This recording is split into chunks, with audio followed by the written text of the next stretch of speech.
Good evening. We are back from recess, and the board will continue the June 10th business meeting with agenda item 9.04, a review of funding sources, allowable use, and potential local operation expense savings. So, board members, you received from Ms. Klutz, who could not be here this evening, some information about funding, and that was just sent by way of email, and just funding streams and how some of the things work. So I want to start off just with some opening comments, and then we have the Assistant Finance Director, Ed, with us to help with anything we need clarification on. So just, again, is some clarifications and maybe a little bit of a kind of a lesson in the different funding sources that we have. We all know that we can do better and need to increase the supplement. There are a few things I would like to explain about how salaries and supplements are paid for. It is important to understand the funding mechanism since our board does not receive tax proceeds directly. The state legislature provides for the majority of teachers, principals, and assistant principals, and lots of other positions.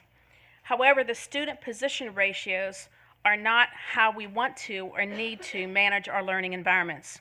For example, if left up to state funding, there wouldn't be an assistant principal at every school, and we wouldn't have nurses or SROs at most schools.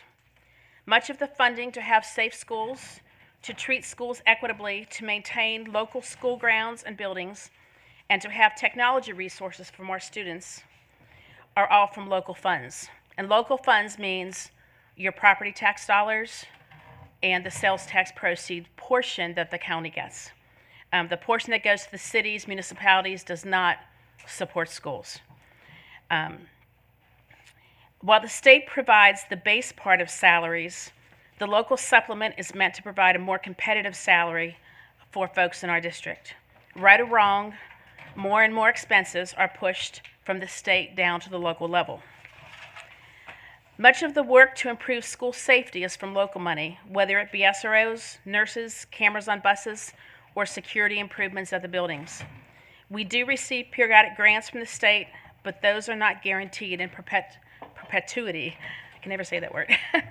Over the years, the state has pushed more expenses to the local level. We call them unfunded mandates, and you've probably heard this board and previous boards say that many times. There have been many times when the county commissioners were not supportive of our educational mission, hence my comment to Mr. Caruth tonight when we had to go before the board, and depending on the makeup of the commissioners at the time, sometimes we just didn't get any money, and Mrs. Grimsley and Mrs. Carpenter can attest to that from many tough times in the 2000s. In recent years, our district leadership and the county leaders have established a strong working relationship which has enabled many of the improvements and certainly the new schools. We typically have at least 5 county staff or commissioners present at our budget work sessions, and kudos to the county for participating in those activities because it's a couple long days to get through all of the information. As the county deals with growing pains, they have continued to show strong support for the 2 school districts in our county because they do pay for the Cabarrus County side of Kannapolis City Schools. We're not the only educational ticket in town. They continue to support the local court system, the senior center, libraries, and other programs for county citizens. It has been a partnership that we appreciate. And I think that's important to understand whether we're talking about building new schools or giving supplements to teachers. While the county could always give more, there was a report that the county just received today, and I sent it out to all the board members, and that was in regard to what the local funding levels are from each of the counties. And while we are the 8th or 9th largest district in the state, depending on where numbers ebb and flow slightly, the county is funding us at number 11 of all of the counties in the state. And we have high growth, so we're getting a considerable amount of capital money on top of that. So you've got to balance the capital money, which comes out of the same sales tax and property taxes, with the operating money. So, having said that, board members, the document that Ms. Klutz provided to us, did you have a chance to review and have any questions? Good. I did have, in the document she sent, there was two questions I had.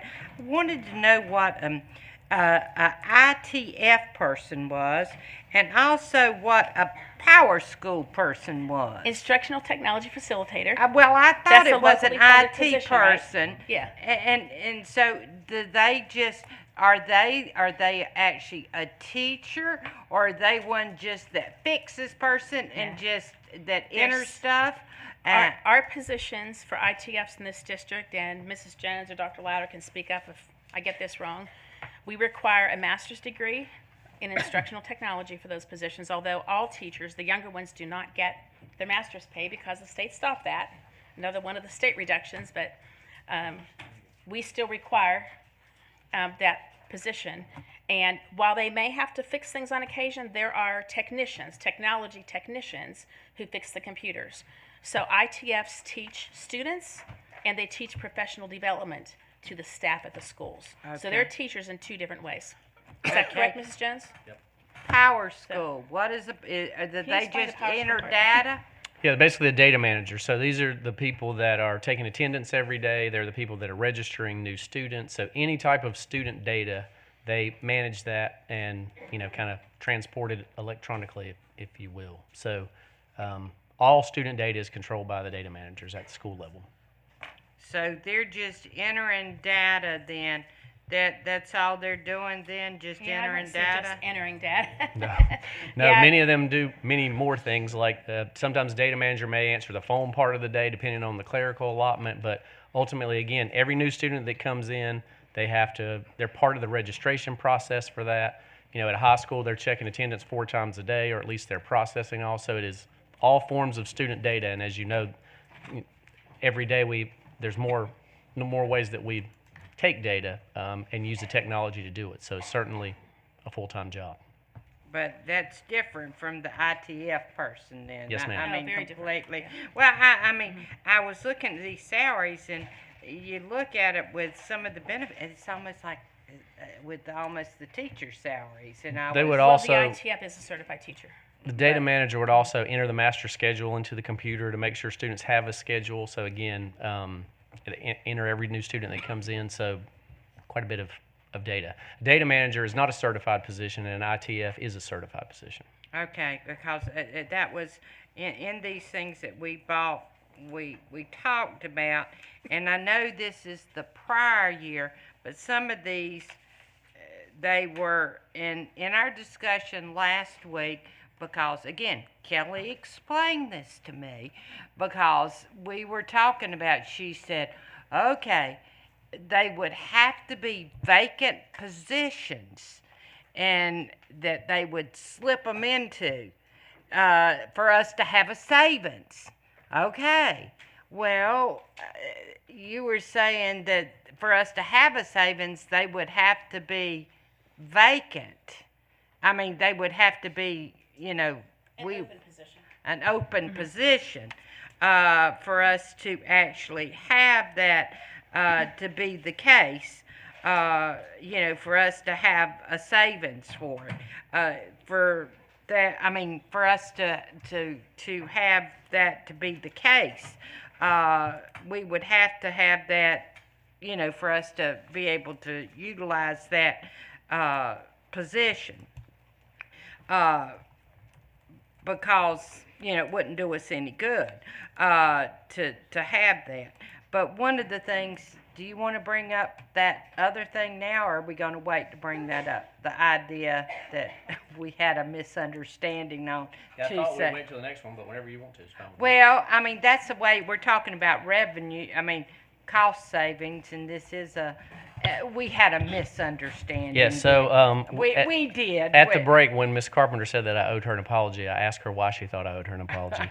And she said that she never said or intended to close Mary Frances Wall. So we watched some of the videotape together, and the terms close were used several times. But what Miss Carpenter clarified is that when she said close Mary Frances Wall, she meant only to close and then possibly move students into Royal Oaks. So that it was always covered by that. So when it was over, it certainly means that she doesn't think that we should close down Mary Frances Wall. The staff certainly does not, and if there's anything that I did as a misunderstanding, then I certainly apologize for that, but glad that we both agree that closing Mary Frances Wall is not something that we want to do in Cabarrus County When we Schools. say that is to move those students to Royal Oaks, which is basically like we did when we moved them from Long School to Mary Frances Wall.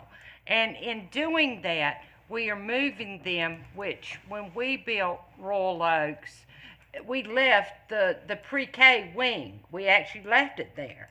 And these are pre-K students, the EC, most all of them are pre-K, but move them there, and that way we can, and I don't want to use that word close because then you're going to say, Carol said close, but that way we can close that, shut that facility down so we can recoup those savings because, again, the location of that is very dangerous for the 601 parents turning in and everything. That facility's very, very old, and that property can be sold, disposed of, and the money can be put back into the coffers. And so we I know can there was one question that you had sent that we sent some answer to, and I don't want to bog this discussion down because it does get complicated with finances, but Mary Frances Wall is technically by the state not classified as a school. It's a preschool. So the rules for it and its funding are completely different from all of our other schools. It also is a tuition-based school, means that it actually is a revenue-generating school. So the savings cost, which I think we tried to email, and I know it does get complicated. It's not, you can't save the same type of money because it's on a totally different scale than any other school that we offer. So you may save on utilities, for example, but a lot of the positions that we talked about are not allocated to. For example, technically, Mary Frances Wall doesn't have a principal, even though we have someone there that acts as a principal and what most of us would think of as a principal, and she's a rock star, by the way. She does a great job with everything that she does, but she's not technically considered a principal by the state because it's not a school. So again, I don't want to bog the conversation down. It just means that it's not apples to apples, and the savings are not the same because it's in a totally different category. But we still have some, and we have to Have a start little. somewhere. And there's a little. And that's the whole deal, starting somewhere, and I'm sure we can. And so we've got to start somewhere to do that. And we know we've got the first year taken care of. But that's, like I say, getting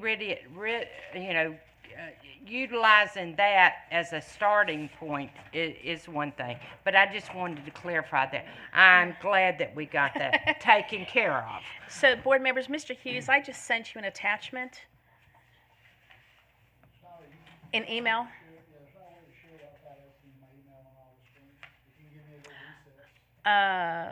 Okay. It just, it's Kelly's document that I wanted him to open. I mean, you can just make this, just mark, yeah, can you make them dark? Okay, and then you can open it, and it just is a list, and I think it's good for the audience and for the here and the viewing audience later to be able to see what our funding sources are and what is restricted and what is not, because a lot of our money is restricted. For example, we cannot repurpose state funds for other things like teacher supplements because that's local pay. We can't use state funds to build schools because the statutes say the local governmental entity, as in the county, is responsible for building facilities and repairing facilities. So while it looks like we have this big budget, it really gets narrowed down. So and Ed's nodding his head yes. So I just wanted you all to see what these numbers are. And so there's really only one fund we can look at for supplement money.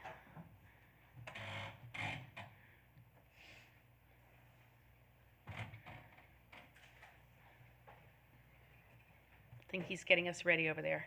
So I'm just going to go through kind of ahead of time, and hopefully you can see it on the monitors then. So state funds are 48% of our budget, and state funds are restricted. Local funds are 18% of our budget, but a good bit of that is restricted. For example, the money for technology leases is restricted. That was a very specific vote by the county commissioners, as they have added money to that fund, not every year necessarily, but over quite a few years. That is only for technology. Also in local funds, we cannot use the grounds and facility because maintenance money, because those are for specific purposes. And just as information, our collective boards over the years have fought to get those amounts of money increased. As our properties grow, whether it be acreage or square footage, we need to keep getting that money. The federal funds, most of which are Exceptional Children Title I, is that correct? Yeah. Those are restricted. Capital funds, those are restricted and they're one-time funds. They cannot be used for recurring items. They need to be, I'll say, just one-time purchases, such as the furniture, fixtures for new schools, or for mobile units when we have to get the mobile units. So if you can make that big, and yeah, just show that center part because that's where the guts of it is. The school nutrition funds are restricted. School nutrition and Kids Plus are what we call enterprises. They are businesses within the district, and we need to, they have to earn their own keep. So when we raise the lunches by 10 cents, that's to help the enterprise called School Nutrition Program to self-fund. Scholarships, we are the accounting, the bookkeepers for scholarships received, or things like Jimmy Johnson Fund grants, but we cannot spend those for other purposes. They are for targeted reasons. And I'm already mentioned Kids Plus. So board members, our choice is to look at the only unrestricted portion, and that is the local funds and things that are not restricted. So it really starts getting narrowed down. And we don't have the exact amount that is in the bucket for flexibility, but a ton of it is supplements already. So you're not going to take away supplements to give supplements, so that's kind of off the table.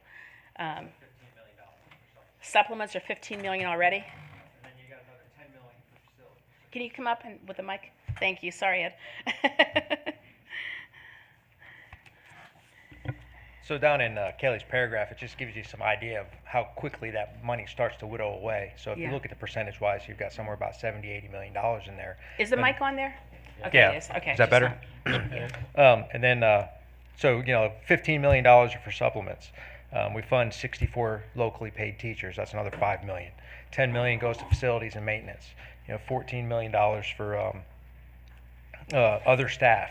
So that those are positions. $4 million in your charter school allocation. So those are just examples. You take that number and you start taking these big chunks of money.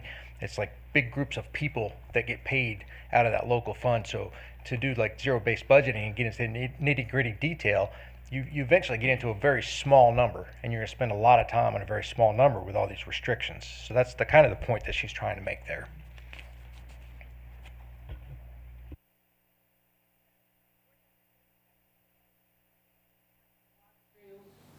How I put the motions on the agenda after our last week's discussion. Mr. Walter? Sure. Okay, we budget teachers, we have some locally paid teachers, is that right? It says that we have 89 vacancies. Didn't we budget for that the full employment, so when they're not paid, is that money not spent? Yeah, that's one-time money, though. That's the problem. Well, That's so actually how we am I get- correct or am I not correct? I'm going to attempt to answer that question if I understand it correctly. The 89 vacancies that were brought up would be vacancies moving into the new school year. So some I combination thought it was of current that. vacancies, so whatever, Right. current vacancies. If we have a Right. current I mean, I vacancy, haven't gone we're not look- paying for that position. We're not paying that salary. That Well, salary we probably have was somebody- budgeted, but not There's not somebody spent. There's in somebody that in that position now. position right now, and that person has resigned from that position, and we will be filling it again. Okay, but while it's vacant, it's not being paid, right? You're It's not- not vacant Well, today. We're but still if in Well, that's- if there is, I mean, we've got 3,000 employees, there's got to be somebody who's off. But if that's We don't- a state paid position, If it's a state paid, that's one thing. If it's a locally paid position, well, the 89 positions doesn't make a distinction between state or local. That's just vacant positions in terms of HR. We have that many positions to fill. Right. So there's no correlation between those positions in this funding. okay, we're just trying to talk, is there savings if there's somebody that's not But if currently it's, employed? but Yes. for example, if some of those 89 positions are state paid positions and we don't use that money, it goes back to the state. Right. So there's no But if savings it's to a be had local there. position, it would be, If there's local, it would yes. be local but- savings. And some of those positions, Mr. Walter, may very well be non-certified. They may be classified positions. I'm not sure. I didn't look at those numbers before I walked in. Yeah, we're just, as Carolyn was saying, we're just looking at different options. And the other issue, if we have a snow day and the buses don't run, obviously we budgeted for that. Is that savings as well? What do we do with that extra money? So that's not savings. What happens with that is essentially transportation loses money on a snow day because of the staff and everyone's there. So when we forgive a day, that's a loss for transportation. So it's not anything you can get back. It's But actually it's money we budgeted for bus drivers that we're not paying bus drivers because they didn't run. sometimes we are paying depending on if they take leave that day, for example, we are paying them. So that's not. But in general, so there are, But I It's think not that's- money that we can rely on to pay anybody with. Isn't Matter that of fact, it makes it difficult for the transportation department to balance their budget. So we cannot pull money from that. It actually is a detriment to the transportation department. I feel like that's kind of the point we're trying to make is if the buses don't run, doesn't mean you save money, especially if it's state-funded bus drivers. You don't save money. It goes back to the state. but if they're locally funded, it would be. That's what I'm trying, what it sounds like to me. Correct, Anyway. but that's as you can see from this, that's a very small percentage. No further questions right now. And the important thing that we have to remember is we have to find recurring money. It can't be one-time money that may happen because we save a little bit that's not state money, because we have 5 snow days in one year, but we don't have any the next year. So that money's not there the second, third, or fourth year. So we have to find recurring, and that's the challenge. So any other questions right now? Okay, I just want to go over how I wrote to try to do these in a chronological Wait a minute. order. I'm sorry? We were on Kelly's, I wanted to go over the CIP for Beverly Hills. Oh. She also included, Ed, a list, and perhaps Tim will be better, or Chuck will be better to answer this question, but the CIP, all of the information, where are those, or how old are those numbers, and were they based on the Fanning-Howey report, or are they updated on a yearly basis? 'Cause- Yeah. So, I was looking at the cost, and I don't know where the benchmark is, so I don't know if these are directly from the Fanning-Howey report, or these CIPs been updated and in their real numbers, RS means been applied or something like that. So the first document that Kelly sent to you guys was the same document you received in June 2018. She made no changes to that document. But then upon subsequent questioning, we pulled together the most recent document from the most recent budget committee meeting, and that includes all of the integration from Fanning-Howey over the years and the work that Chuck and I have done together to maintain that list. So that'll be an updated list, which will include certain percentages for inflation on costs and any reductions and projects completed and things like that. So the next list that came out later in the day was a complete list from the most recent budget cycle. So back to the costs, Chuck, and are these accurate, or do you think that there's something, this is just a list, and because of other issues, you really didn't update it that well? So it is accurate to the time that Ed's speaking about. Every year we run into increases, and the RS means program is what we use as a basis for that increase. I will say that I've been before you several times and spoken about the issues we're having with the HVAC contracts.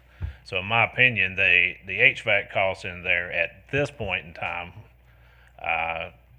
which is much later down the road in this point in the year, would be much higher. So without actually bidding out each one of those, you have to remember that is our best estimate at that period of time until the product is actually bid out. The product could come in higher, it could come in lower. In the current construction climate, as I've spoke about many times, it's very unpredictable. So it could come in much higher than what you saw today. Thank you.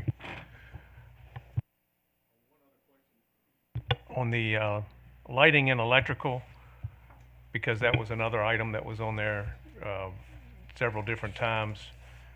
What are your thoughts on that one? Are those numbers pretty accurate, or do we need to look at those numbers again?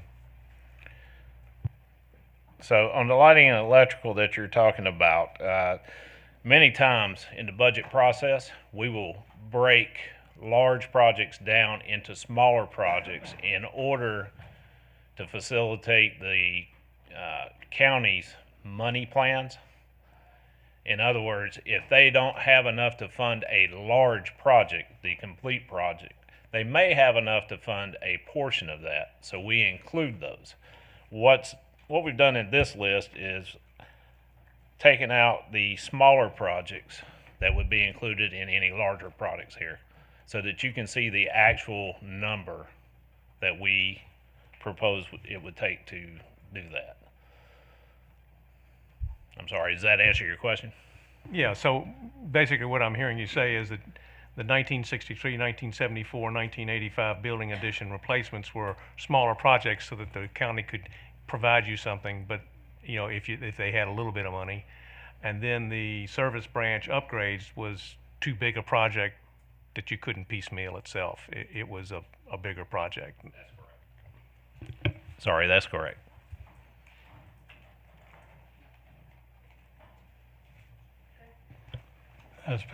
Questions for Ed again. I'm reading Kelly's thing that letter that she sent us. It said, fund balance is our savings account.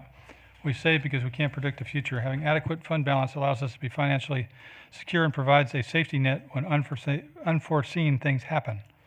What is an adequate fund balance? I can answer that, Ed, because that's an ongoing question that county commissioners have asked. Pam Dubois, our county finance manager, is on the commission where they're trying to establish that. We would love, I think you guys can probably, Ms. Carpenter was on it, can clarify. The county commissioners are actually told you need to have X percent in your fund balance. School systems are absolutely not told that. So, and Brian may can speak to this because he has certainly experience with lots of school districts, but the answer is there is no legislated answer. There is no articulated answer. Pam, who was in our county and as the finance person, was on the commission that's just met over the last 6 months. And when that commission was done, they could not come up with a recommended fund balance. So Brian may be able to add to that, but the answer is, I wish that they would tell us what would be correct, but there's nothing that I know of that's been articulated. I think you expressed it pretty well. From every finance officer would like a higher fund balance because it provides that security in case something goes wrong. County commissioners generally want lower fund balances from school boards, and because they say, we'll give you the money if you need it. And it's a balance in between. You certainly need it for liquidity. You certainly need it for emergency circumstances. And I think counties, at least a few years ago, had a legal requirement of 8%. But most counties were between 16, 20. We dealt with one that had a fund balance of 70+%. I think we sued them, if I recall, from the school board. And school boards range from very low to maybe 20, 30%. That would be on the high end. Okay, and then there's different parts of a fund balance that you can and can't use. Is that right? Let me speak to that a little bit too, Ed. So I'm trying to, first of all, I feel bad for Ed being here without Kelly, so I'm trying to save him. So be nice to Ed. But also because the answer to that is yes, there's restricted fund balance. For example, we are self-insured with workman's compensation. We have a set amount of money that makes us be self-insured, so we do not have to pay an insurance premium. We use the savings from those insurance premiums to use for other things. So that we do not mess with, so that is a set part of that. That is not something that we could, in this example, for example, pay 1 year of the teacher supplement. We could not dip into the workman's comp part of the fund balance, but it is something that we can do. So there is restricted fund balance and some unrestricted fund balance. Okay, just lost my train of thought for a second. Yeah, while you're thinking, I was just going to say, one of the notes Ms. Klutz gave us was that in 2015-16, when 80 teaching positions had to be removed, she used the fund balance temporarily to retain those teachers, not remove them from the classroom and not adjust class sizes.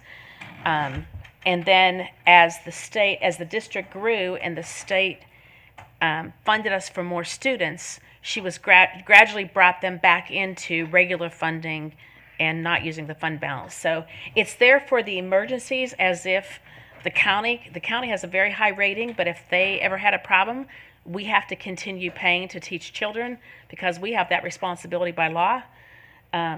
But she's also able to save some circumstances with the fund balance. So, Mr. Shoemaker? Yeah, and that particular process took over 3 years for her to get hold on and allow growth to reestablish the money from the state to take care of the teachers. So the fund balance got stretched. Now, first year it was 80, then the next year might have been 60 or 40 something, and then the next year 20 something, and then we finally got whole. But it was a 3-year process to get there, so that we didn't have to put anybody on a RIF, and that was a very important thing for our And teachers. she should and be their commended morale. for coming up with that. I agree Exactly. with that.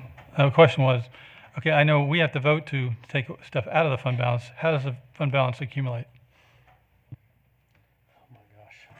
That's a graduate level class, and I don't say that to be funny. It is, and Brian may can help on this too. It is again, depending on what we're trying to save, it depends on the skill of your finance officer. It depends on the size of your district, whether you're growing or not.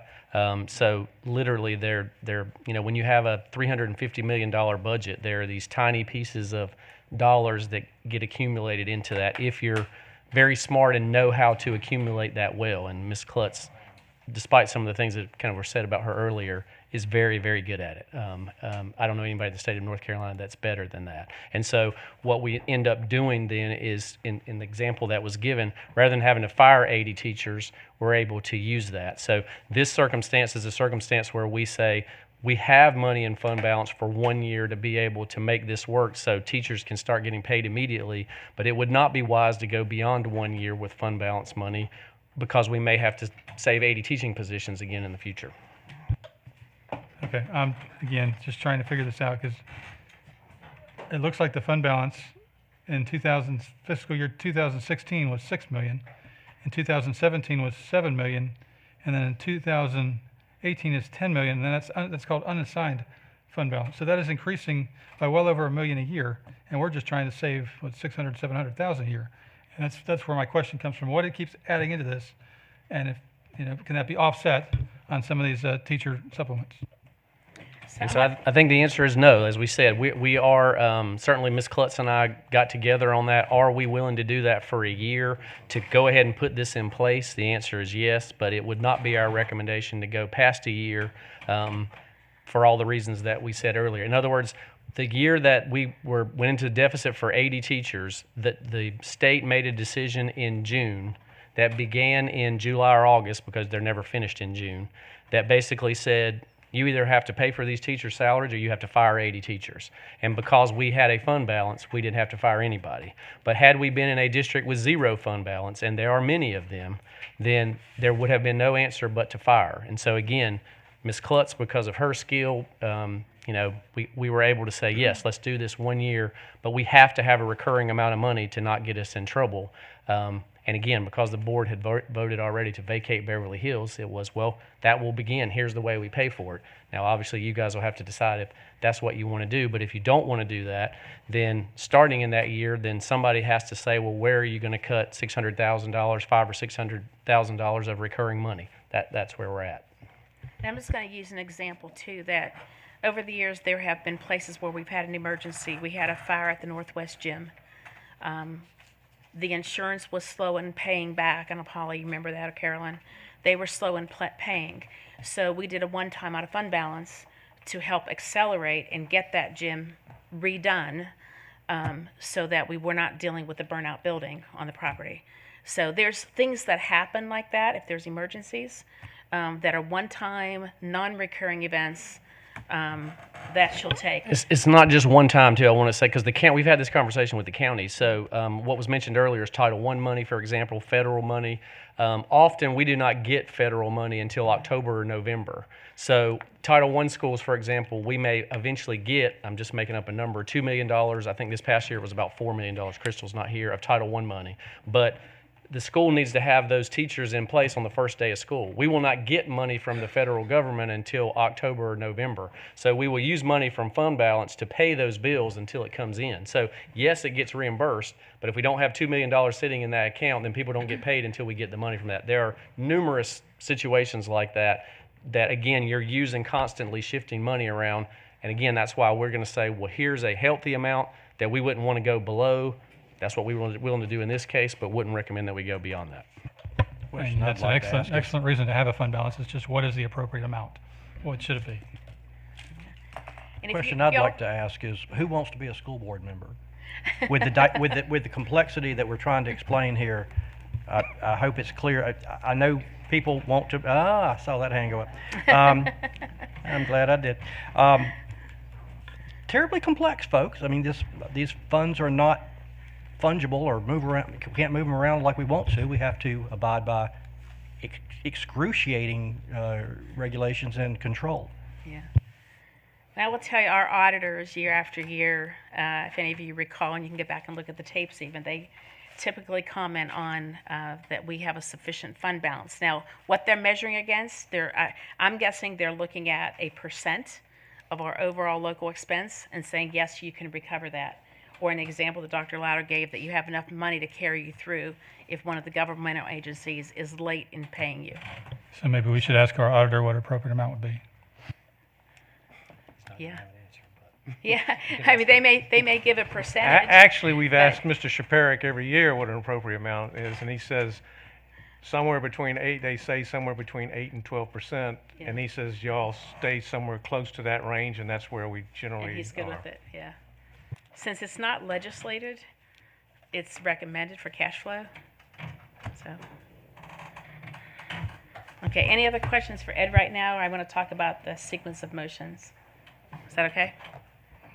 Okay, so in 9.04, like I said, I was trying to do a chronological order based on your request. 9.04 is only for the motion is only for the taking the 0.5% from the fund balance for 1 year for the 1920 fiscal year.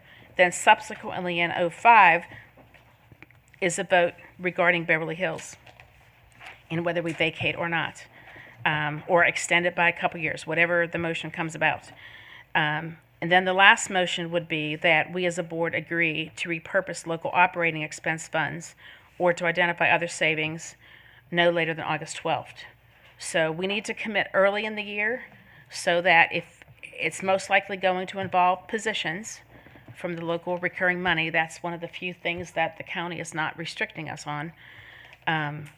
So staff will need to know not to, or to leave vacancies open should they occur. So we need to give ample lead time on that, and I've had enough lessons over the years for when we've had to cut positions and that we needed to start very early. So, anyways, that's why I split into 3. So one decision on fund balance, next decision on Beverly Hills, last decision on where the local operating money will come from. And it's basically, that vote is a commitment by us that we will do it in the next 2 months. And it's not staff's job at that point, it's the board's job to recommend the funding cuts. So you guys okay with that sequence? So I want to clarify. Uh-huh. So I was thinking when we had our first conversation, and I was actually going to add some verbiage to this motion. Because Which of one? The very first one. First one? Because we had talked about that it was clear that I thought the county commission asked that we not only pass this to include the supplement for this year, but to have further discussion about consecutive years. Yeah, Miss Honeycutt, actually, I just saw it on break, sent me a text.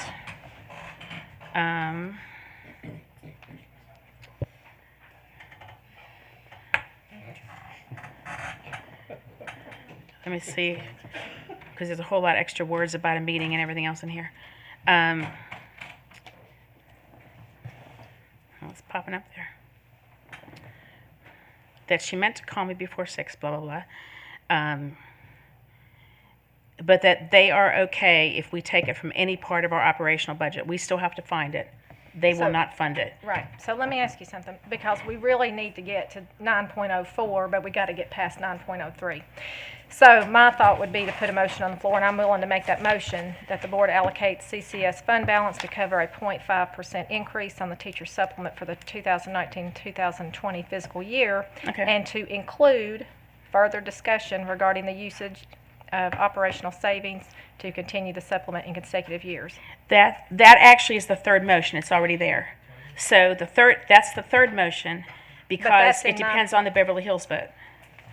Right, but that's. So we don't need to include it up here. Okay, but we have to get past this, so you're So we saying can vote on the fund balance for the first year now. So no problem with that.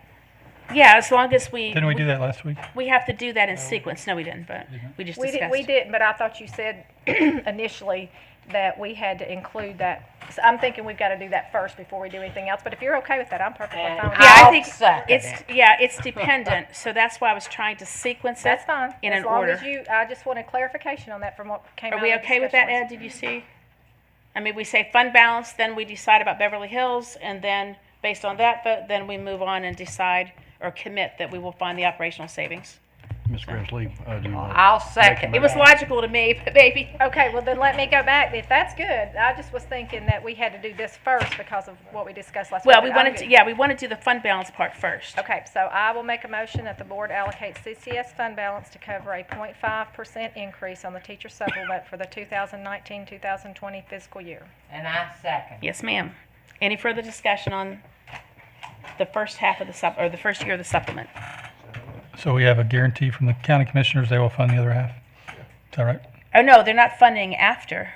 They're giving us a half instead of a quarter, is that right? They're giving a half, and we're giving a half. Okay, so, and we're giving half. So if we didn't Yes. give the half, And just They as don't give them clarification, the quarters. commissioners did not do the final vote on their budget. They have done I guess, I don't know if it was a vote or whatever, an agreement to include by consensus. I have no reason to doubt that they will leave it in there, but they have not oh, it voted would on be their nice budget. to have a commitment. If we're giving our fund balance of 0.5%, they'll give us the other half. Do you want to amend that? Is it necessary? Well, I don't think so, but I think right now, he would have to amend the whole motion, and he'd have to get a second on it. yeah. We've understood this for several weeks. I don't think it's going to be necessary. Yeah, I mean, I don't think the county commissioners are intending to change that first 0.5%. They're just saying that the second half is our responsibility. Okay. All in favor, say aye. Aye. Any opposed? Okay, that passes 7-0. So we're halfway there, teachers. Um,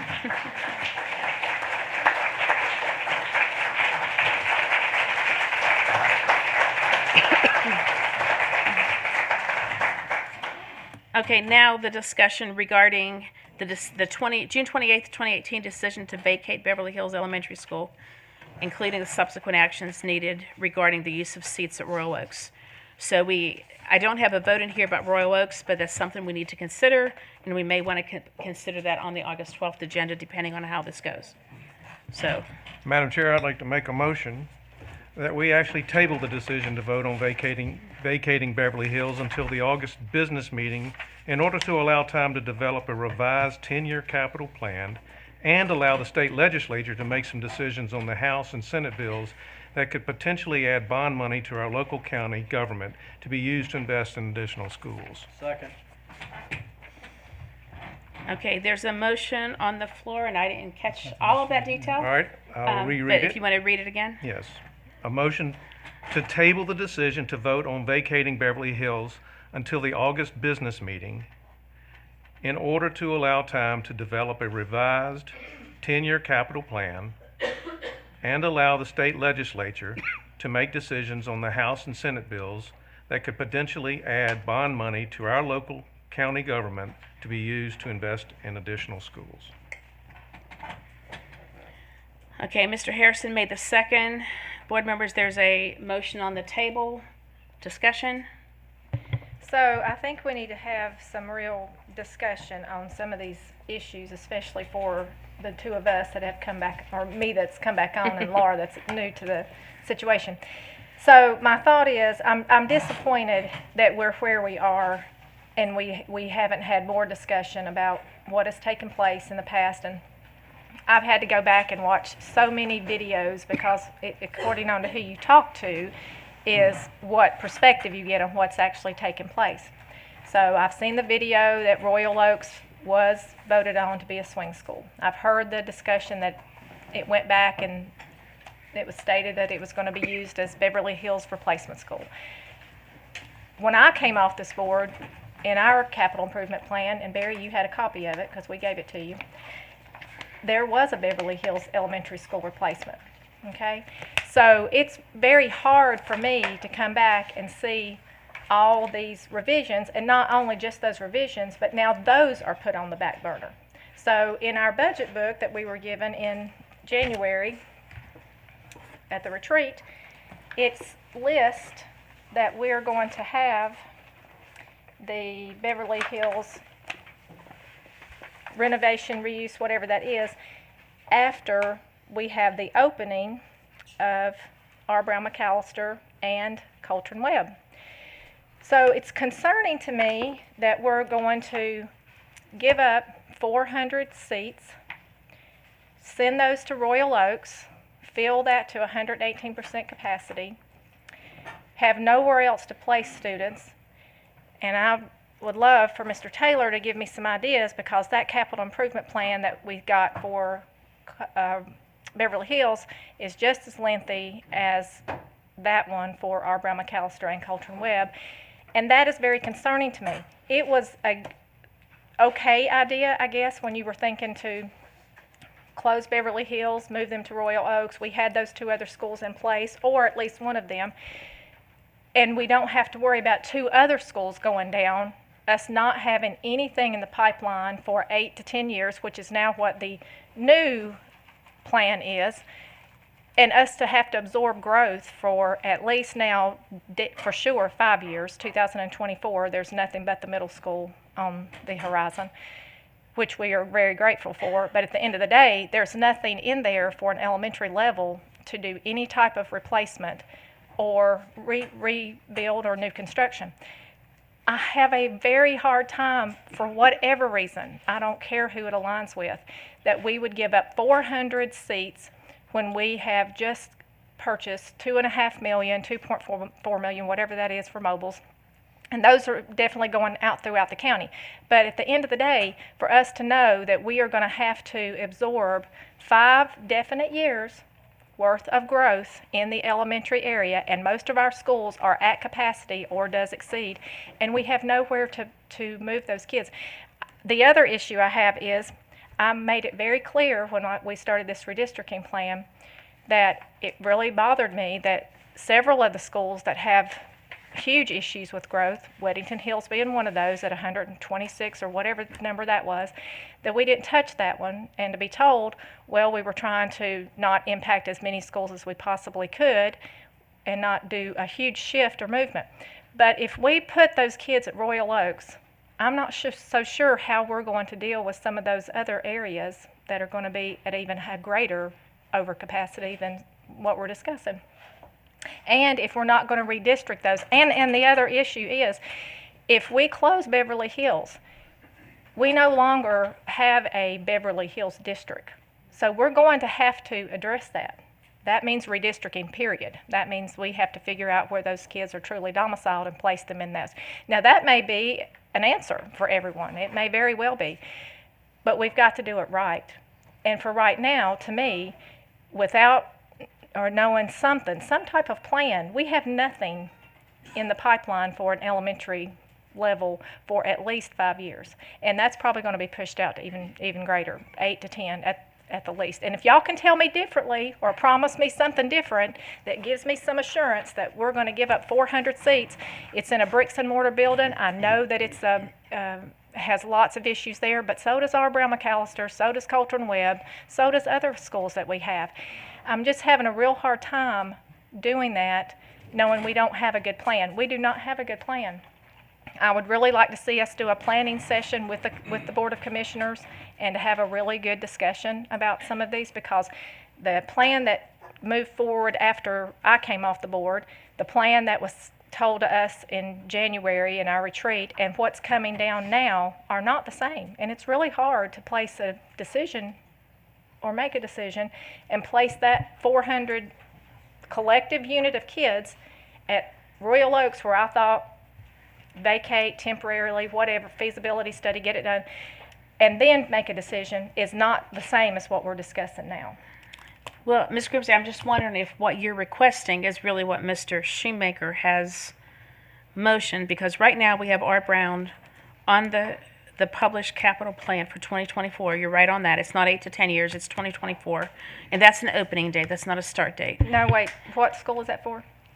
For Art Brown? That, what we were just given gave us nothing except the middle school opening and possibly the purchase of the high school through 2024. So how did we get that? Art Brown is still on, isn't it still on 2024? It's still on, That was not on the document that I seen, and that was my whole question. huh? Yeah, it's, I mean, that hasn't changed. There's no funding for it. No funding for it. Right, Well, but there's no funding. Yeah, but for it. I just want to reiterate what I said at the last meeting, because we actually took the first step on the middle school in that way this year, tonight, is the commissioners have asked for us to request the money in 4 segments. So the first segment is the architect, the design, all the planning stuff, then the site work, then the school construction, then the furniture, fixtures, technology part. So in doing that, that would not start until the next fiscal year. And they may opt, I think what Mr. Morris, because I talked to Mr. Morris after you had talked to him, and what he was referring to is the high growth we're seeing over on the west of 85 area, that are we going to need to change the 10-year plan and stick a new elementary for growth in there, and that's what we'll discuss in August. We should have decent numbers for the new school year to see where all the growth is, and then we'll talk about that in August. Madam Chair? I'm Yes, sorry. sir. Yeah, go ahead. So I believe the motion is to have a plan, but also to have clarity on the potential funding of a plan. I hope I'm accurate, Mr. Shoemaker. And in the meantime, there is talk among the legislators, and don't quote me for gosh sake, I don't know, that anything could happen, of at least 2 things that would be possibilities. One is I believe I was informed, a 0.25% local option, which commissioners could consider if they choose to do so, if the state legislature this summer approves that. And there was always, the last few months, discussions of a $1.9 billion bond, but that's that's fluctuating, but the Senate would do a pay-as-you-go versus the House preference to do bond money, and it might be 1.8 billion by now. But in any case, all those are still being worked out. But to follow Mr. Shoemaker's, I think, prudent motion and recommendation would give us some time to have some clarity on where that stuff falls out among the legislature. And we would be able to then actually adjust the 10-year plan to move forward. We got to have the money before we do any of these things. Without the money, we don't know where to go, and we have to have that clarity, I think. But are the commissioners looking for an answer, or are they okay with us pushing or waiting? They're actively participating and pushing They want us for to have these Raleigh options. No, Okay. for the options. But they wanted us to make a decision on Beverly Hills or not. No, they're saying we've already made a decision, which Well, they're that's going. why it's up here to revisit that, so Yeah. we can get some clarity. So we want to wait. Look, a year and a half ago, the commissioners thought that the legislature was going to pass a bond, and they were going to. So the legislature said, no, we're not going to pass a bond until we go to an even year and do it in an election year. That created all kinds of uproar because in our plan, we had schools scheduled for, I think R. Brown was originally scheduled for 2022, and the middle school was scheduled for 2021. Everything got ratcheted back a year in hopes that the legislature would do something about public schools. They did something for the universities, but they haven't done anything for public schools. Now what you have is two flavors of a bill, one in the House and one in the Senate, like David just talked about. One is I'm not sure if it's 1.8 billion but in the House they're going for a bond, statewide bond that the public would vote on to help provide money to local economies to build schools with. The other one is the Senate's pay-as-you-go plan, and the pay-as-you-go plan would be as they would slowly put money aside and build up their coffers. The first ones that would get to that would be the Tier 1 schools, which are the more higher risk school districts, and then it would finally percolate to the Tier 3s. So they are now trying to work out some type of complement for each of those bills, because I think each section of the legislature wants to have that.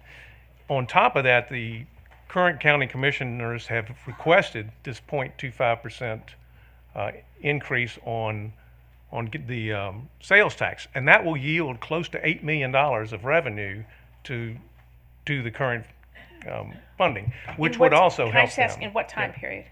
Starting next year, they want It would be per year? yeah, it'd be 0.25, so your sales tax would go up 1/4%, and if they, and I don't know if they would do a public vote on it or how they would do it.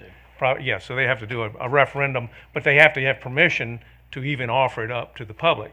That would bring another $8 million to the bottom line, which would help not only the courthouse, which is leaving them cash poor, but it also helps them with our school needs and dealing with the growth that we're having here in the county. So what I was hoping to do is wait for some of these outcomes to see if they are going to be outcomes.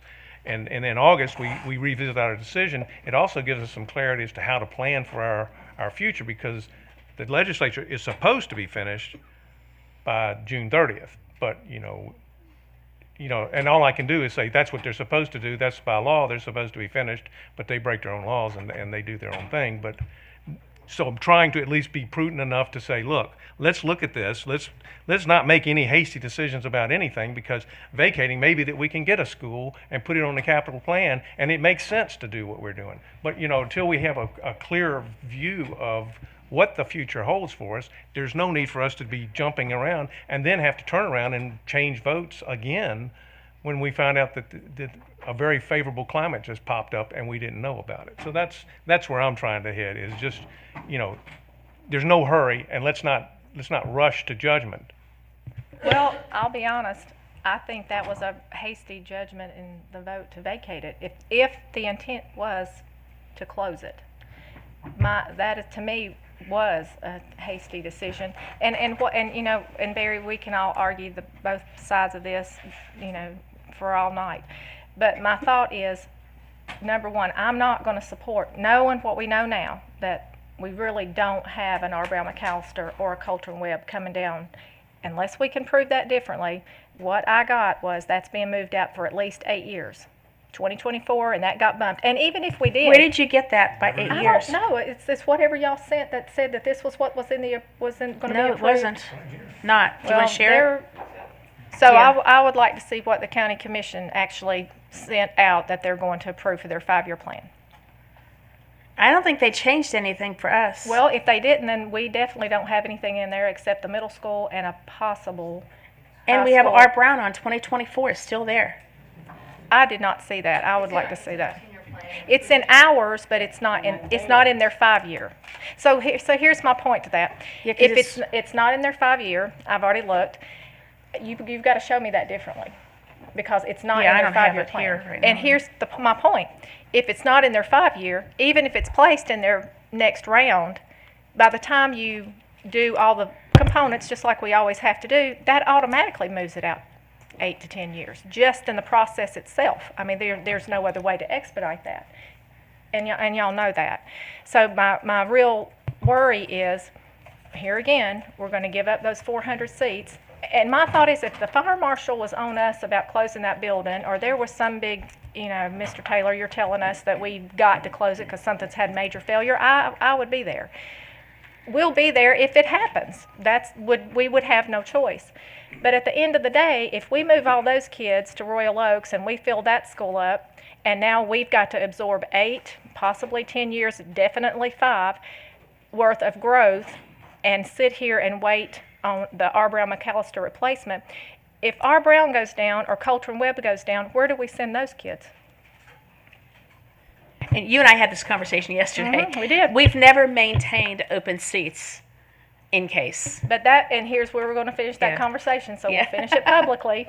So my question is, I'm not so sure why right now we're doing anything with the downtown schools when we really should be addressing the outskirts, which is the Weddington Hills, the Fur, all those, and to me, moving those along so that we don't have to possibly expedite an elementary school in that area.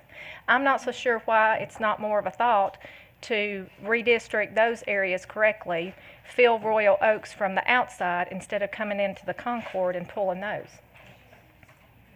And here's the thought.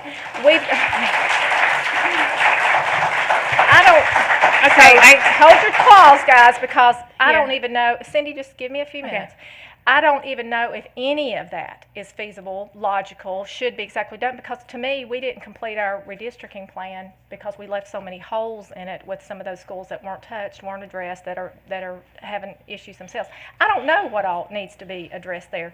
I feel like we need to have a planning session that really does address a lot of this. We kind of pushed through that redistricting to get it done for the new elementary and the high school, and maybe that's okay. But I said it publicly twice that I felt like there were just still a lot of areas. We did a huge redistricting plan when I was on the board before. We did touch a lot of schools. We did make a lot of hard decisions. We made hard decisions this time, but to me it didn't address as many schools as we probably should have. Knowing that, I'm here back to the same place. We're going to give up 400 seats, move those kids to Royal Oaks, still have lots of capacity issues, nothing in the pipeline possibly for at least 5 to 8 years. And we've still got 2 older schools that could go down at any given time, and we would have to make a shift with those. And I think the county is waiting on us to do something with our capital plan, which again, it's going to be on the agenda work session in August. So that'll be our our give and take time. But I guess the more you're giving the rationale, Ms. Grimsley, I think Mr. Shoemaker's motion makes more sense, that we just delay any decision on vacating Beverly Hills again. Because there's one decision, but y'all have already you tell us that they've already made that decision. That's my whole problem. Either we've made the decision and we need to address that portion of it, or it really hasn't been made a decision.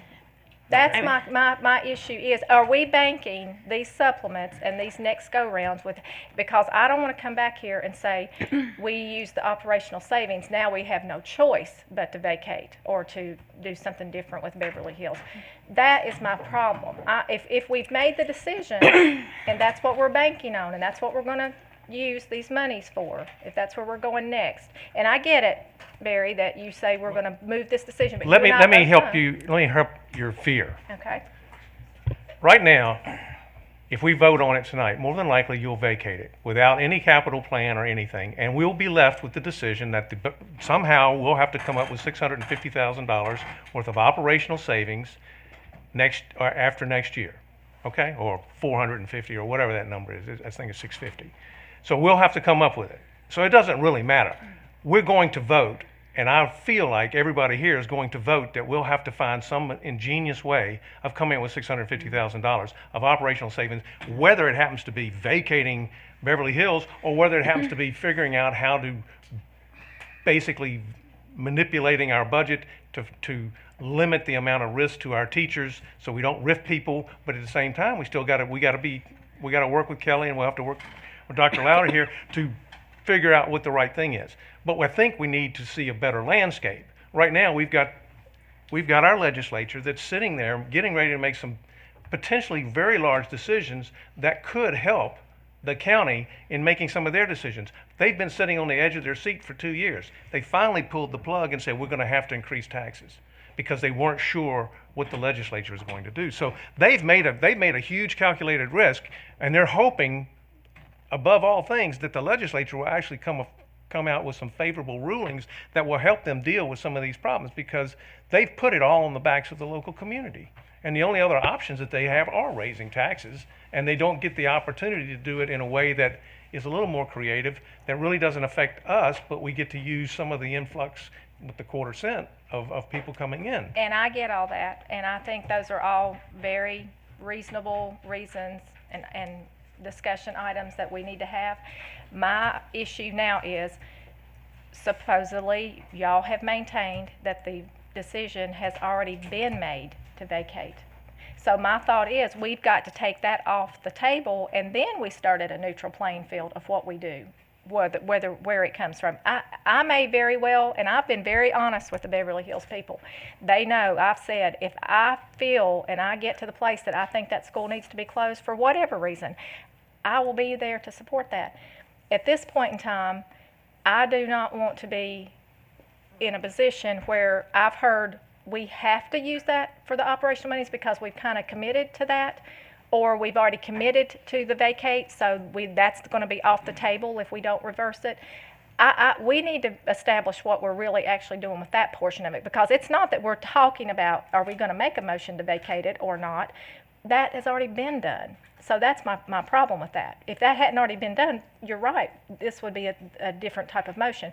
But since y'all did do that, that's already been done. And one thing about the vacate, you've impugned me to say that my motion that I did last year, that I had some ulterior motive. It was, wait a minute, let me talk now. You've lectured me, now it's time for me to lecture you. Close it up. When I put the motion out last year, I really worked with everybody on this board to come up with something I thought everybody would understand and buy into, and say, look, let's put a vacate out there, let's get a feasibility study, and let's put it into the capital plan. We also knew that we had the commissioners out there struggling, waiting with the legislatures to make some decisions.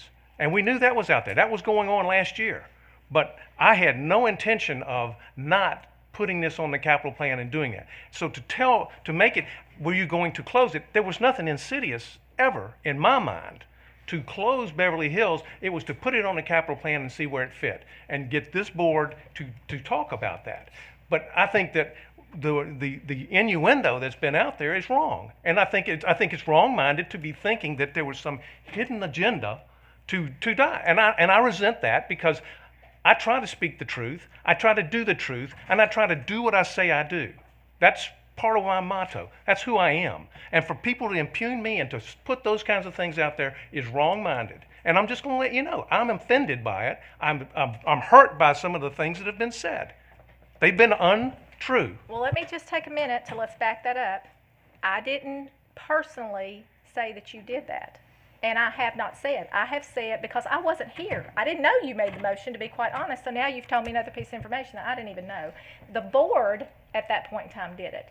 So I didn't know that personally was you, okay? And I did not say that you said that. Now, you may have been told that by others, but it did not come from me, because I didn't even know that piece of information until just this very minute. It doesn't change anything for me, because my thought is I do not want to know that that is sitting still out there, that could be a possibility still hanging out there that will come back, that if that board did take that action, if we don't do something different with that, it changes things. It's not that we're discussing making that motion right now. It's already been done. So if there's not a problem with it, and we know we're going to have the discussion, and we know we're going to move forward in whatever different avenues of looking at those operational savings, what is the problem with taking that back off the table? Okay, I'm going to just suggest we wrap up this initial discussion and take a vote. There's no additional question? Mr. Walter has a question. Just a couple. Actually, I appreciate making the compromise, because otherwise that school would have been closing this week. So we at least have some time to evaluate it. But we did ask for this report that just came back. We haven't had time to sit through that. Which report? The one on the feasibility study of building another school there, which did come back. We do have it. We should at least take a look at that. And I don't like what we've done is we want to close or vacate the school and then make a decision on what to do. I don't think that was the right move. I think we need a plan before we decide what to do. The community doesn't want an empty school there. They need to see what the plan is. And then, again, just leaning towards, obviously, the vacate. I mean, this is a small school, and small schools, as Dr. Louder said before, are good schools. I mean, we've heard before that the Royal Oaks wasn't, Beverly Hills wasn't doing very well. Well, they've done darn well. They've exceeded growth in reading and science scores up 20%. That school is doing well, and it bothers me that we don't have any options other than send them to a big school.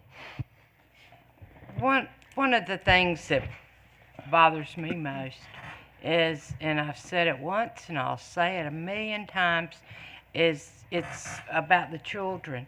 Because if that school does close, most of those, that is a Title I school. Those children that are in the STEM program, most of them would not be able to have transportation where they could go to Winecoff, which would be the STEM school. So they would be forced to go to the arts program. So they would lose their STEM program. And I think that's very unfair to them. And so I think it would give assurance to those children and give them peace of mind. And that's one of the reasons that I want to see the reversal done on Beverly Hills, so these children finally can have peace of mind. And if all these other wonderful things happen, fine and dandy. We can do that, and that would be great. But I think they have been in turmoil for so long, I think it's very unfair to them. And I think that we need to to do it, and then we can work out these other things. And I think that we need to give them some peace of mind. And I think it's unfair for this board not to consider that of these children. I think it's very unfair. And I want to see us do the reverse on this, and because that's all we've heard. That decision's been made. That decision's been made. And I think we need to do that and then go ahead and do the other stuff. And just pushing it down, kicking the can down the road for a little while, that's not doing anything, but just trying to delay it. So, Okay, Mr. well- Shoemaker, I just want to make one suggestion. Would you be open to amending your motion to add to that, to reverse the vacate, and then to do the planning session in August, and to include that in part of your motion? No, because if we go through the planning session and we find out that the legislature gives us money and we have a conversation No, with the I mean county, just for right now. my motion is what it is. Okay. On the motion on the table regarding tabling a decision until we have a planning session in August and have information regarding the legislature. So all in favor say aye. Aye. Aye. So that's hands, please. 1, 2, 3, 4. So that's a 4, and those against? No, 3. Okay, so that motion actually passes to create the plan. And that's what I've heard from a couple board members as I talked to you over the weekend, is that we need to create a plan. So I think this will, I'll say, force us into the next 8 weeks, 10 weeks, whatever it is, to make a plan on, and that can all, I'm sorry, I don't have my mic on, or it keeps going off, to make a plan and follow, and we can even make inquiries to the commissioners on what they think is reasonable. I'm really hoping for the quarter-cent sales tax and the school construction bond. Those would both be huge, huge wins for public education. So, okay, so we'll have a busy August work session, and we may need to actually do that in 2 parts. I'm not sure, but we'll think about that in the next couple weeks. So, Madam Chair, will these motions in 9.05 in effect be deferred until August sometime? Oh, actually, I was going to make a motion that we go ahead to the second one, and that the board agrees to repurpose the local operating expenses from or to identify savings no later than August 12th. So we would continue to go down the path so that no matter what decision we make in August, we're prepared to go and fund our teacher supplement ad infinitum. So So we would have to, we might have a couple plans, but we would go in and investigate and figure out what we're gonna do. So no matter what the decision is that's made in August, we are prepared to go either direction I and that will we can second fund that our motion. teachers. Okay, That's so where I Mr. am. Shoemaker made the motion, Ms. Scrimsley made the second, that the board agrees to repurpose local operating expense from, and it could be any amount of things, to identify savings no later than August 12th. So that will have to be a parallel activity, but that makes a commitment to fund the 0.5% supplement increase after the first year. So any discussion? All in favor say aye. Aye. Any opposed? Okay, so that motion passes 7-0. So we have that commitment that we need to find that somehow. And Ed, I need to ask you guys for an additional report on what's kind of in that unrestricted area of local recurring funding, because it's hard to tell when I've looked through budget documents, and Rob shared a document with me yesterday, and it's like it's hard to tell what exactly is in that category. Oh, that's fine. We have lots of time. Yeah, so next couple weeks. Madam Chairman, as we Yes, ma'am. discussed earlier, if you too, in looking at that, and again, I don't want to make my words wrong now, if we could see what kind of what kind of amounts we could get out of if we move those students from An opportunity. because I don't want to use the wrong word, for Mary Frances Wall, moving those students from Mary Frances Wall to Royal Oaks, because I was told it was 250 students is what, see? It's so more than that, isn't that would Again, there are tuition students there which are different, so it's but a mixture. to what it would take, and they had said there was two maintenance people, but I know we've been putting money into the, that building and everything, but see what we would be able to get out of that. Well, and Mrs. Carpenter, I just have to tell you, because you'll remember this, in the immortal words of Frank Clifton, when this location was chosen for the education center, he said, but that 49601 area is the geographic center of the county. So, do y'all remember that at all? I'll never forget that, because I actually went and looked at a map and said, is it really? And by golly, the arena, this area is the geographic center of the county. We're just so heavily populated on the west and the south, the southwest. But at any rate, I think one of the things I would be concerned about is where the students who attend Mary Frances Wall live, and to put them on the edge of the district as opposed to the geographic center of the county. I worry about that. Well, but originally, those students were at the Long Center, so that's where they were. But Long is very different than the Royal Oaks location, as far as where, if the students are coming from around the big circle. But So we just need to think of that. Yeah, but y'all keep saying it's not that far from, like Beverly Hills isn't that far. Well, it's not from Beverly Hills, because Beverly Hills is up against the Kannapolis district. But it's not that far from. But Long was not that far from Beverly Hills. Yeah, it's still probably a good 4 miles or so. But anyway. Okay, we'll include that. So, board members, I'll call for a motion to convene a closed session pursuant to consult with an attorney and or preserve the attorney-client privilege pursuant to General Statute 143, 318, 11A3, and to consider confidential personnel matters pursuant to General Statute 143, 318, 11A6. Okay, we'll say Mr. Walter made the motion, Mr. Harrison made the second. All in favor say aye. Aye. Any opposed? Motion passes. We are now in closed session.